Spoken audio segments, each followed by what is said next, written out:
এ specially তোর জানের মা থাকলে নিজ ইচ্ছায় স্যালেন্ডার করে দে।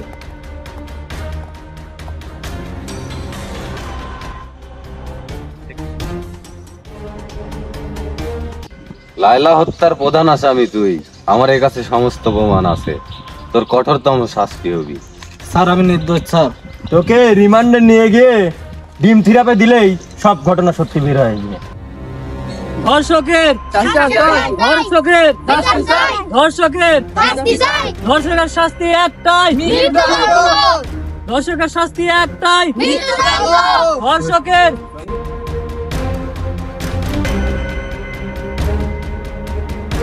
ধর্ষণের মামলাটা নিয়ে তো ডিস্টার্বই, তদন্তটা তাড়াতাড়ি করা দরকার।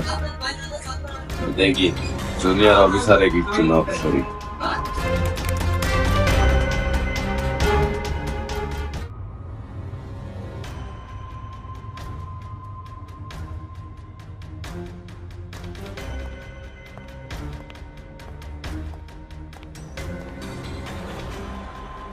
আসসালামু আলাইকুম। স্যার বসেন, স্যার বসেন, স্যার বসেন।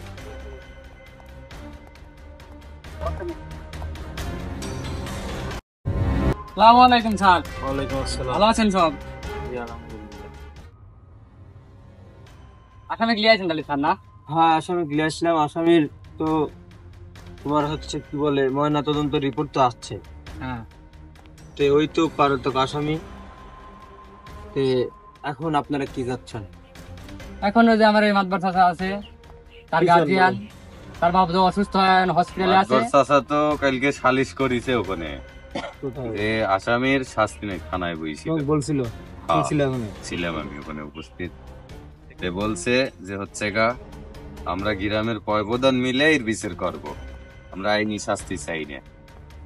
গ্রামের সমাজের মামলা, আমরা এই বিষয়টা দেখ। আমরা সকলে ধর্ষকের বিচার জনগণের হাতে ছাড়িয়ে দেব। জনগণ যেভাবে খুশি সেভাবে পিটাবে। শাস্তি দিবি এইভাবে, শালার মুখে দাড়ি, শালা ধর্ষণ করছে। এইভাবে মানে মাইনে লিছে। তো এই যে সাক্ষী মাক্ষী সবই আছে, ময়না তদন্তের রিপোর্ট আর কি করবো, আইনের তো একটা ধারা খারা আছে, আপনি তো বোঝেনি। আইনের তো অবশ্যই ধারা আছে, বাংলাদেশের একটা আইন আছে না?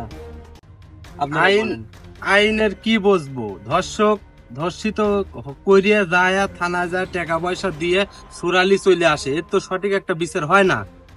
আর আমি করছি কি, ধর্ষকে তুলে দেবো জনগণের হাতে। জনগণ যেভাবে খুশি সেভাবে মাইরে ও ফাঁসি দিক গি না জুলাই ভাষা দিক গি, জনগণ এই বিচারটা করবি। থানার বিচার, আইনের বিচার আমরা চাচ্ছি না। স্যার বর্তমান প্রেক্ষাপটে স্যার ধর্ষকের নির্দিষ্ট কোনো শাস্তি নাই। আপনাদের আইনে আমরা দেখি নির্দিষ্ট কোনো শাস্তি নাই। ওই 1 বছর 2 বছর 3 বছর পরে কোনো নেতার মাধ্যম দিয়ে টাকা দিয়ে স্যার বের হয়ে আসে, বুক খোলা এলাকায় চলে। স্যার ধর্ষকের একটাই শাস্তি, সেটা হচ্ছে মৃত্যুদণ্ড। আমরা সকলে মৃত্যুদণ্ড চাই তো ভাই। হ্যাঁ, আমরা মৃত্যুদণ্ড চাই স্যার। উচিত। তাহলে তো এখানে আর আমাদের কিছু বলার নেই ব্যাপার। তাহলে কি তুলে দিয়ে দেয়? হ্যাঁ, তাদের- ও জনগণের হাতে ছাড়ি দেবো, জনগণ যেভাবে খুশি সেভাবে পিটায় মারবি। জি, এটাই। সবাই কি বলতিছো? জি জি অবশ্যই। একমত আছো তো সবাই? হ্যাঁ? হ্যাঁ। স্যার আমার হাতে তুলে দিয়ে যান, ওর বিচার আমরা নিজে হাতে করব। স্যার দিয়ে দিলাম। আচ্ছা, দাও, তুলে দাও। এই সবাই ধরো, যে যেভাবে খুশি সেভাবে বাগাও।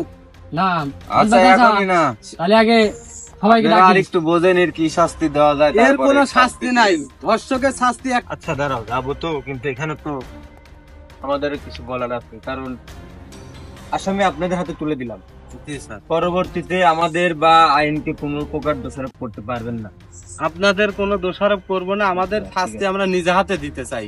জনগণ বলছে আমরা নিজে হাতে তাকে শাস্তি দিব।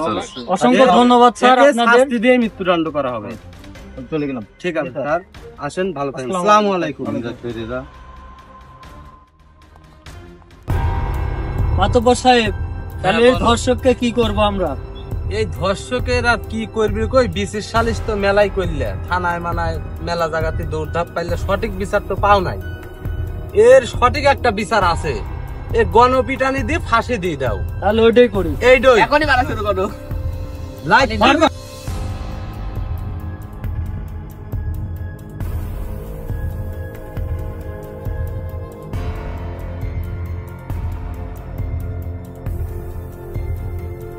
মাতব্বর সাহেব, হ্যাঁ বলো। তাহলে সকলকে বলে দেন যে ধর্ষকের শাস্তি একটাই, সেটা হচ্ছে মৃত্যুদণ্ড। হ্যাঁ, ডাইরেক্ট মৃত্যুদণ্ড, ওর কোনো ছাড় নাই। এলাকাবাসী আপনারা সবাই দেখছেন, ধর্ষকের শাস্তি কিন্তু একটাই, মৃত্যুদণ্ড। এই যে সবাই দেখে রাখেন, এর ধর্ষকের শাস্তি একটাই, সেটা হলো মৃত্যুদণ্ড। পরবর্তীতে আপনারা সাবধান হবেন, এটাই ঠিক স্যার। যেন কখনো আর ধর্ষণের শিকার কেউ না হয়, সেদিকে সাবধান থাকবেন।